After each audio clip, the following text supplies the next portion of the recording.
Hello student. आज का जो टॉपिक है वो है सिकल सेल एनीमिया।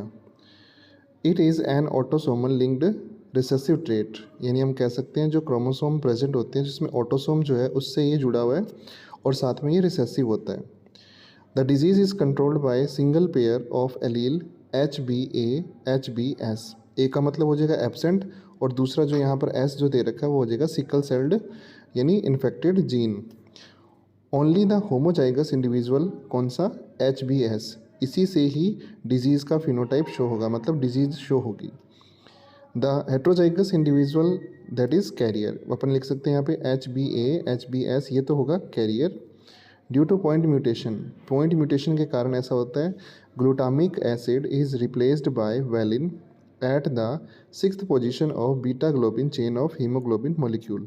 हीमोग्लोबिन की जो चेन है उस पर 6 नंबर पे जो ग्लू प्रेजेंट है, उस ग्लू जो है वहाँ पर चेंज आता है और वेलिन आ जाता है, जिसके कारण ऐसा होता है। यानी जो आरबीसी की जो शेप होती है वो बदल जाती है। आरबीसी की जो डंबल शेप है वो सिकल में कन्वर्ट हो जाती है।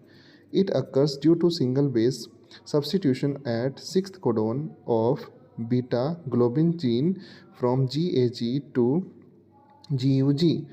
Mutant hemoglobin molecule undergoes polymerization under low oxygen tension, causing the change in the shape of RBC from biconcave disc to elongated sickle cell structure.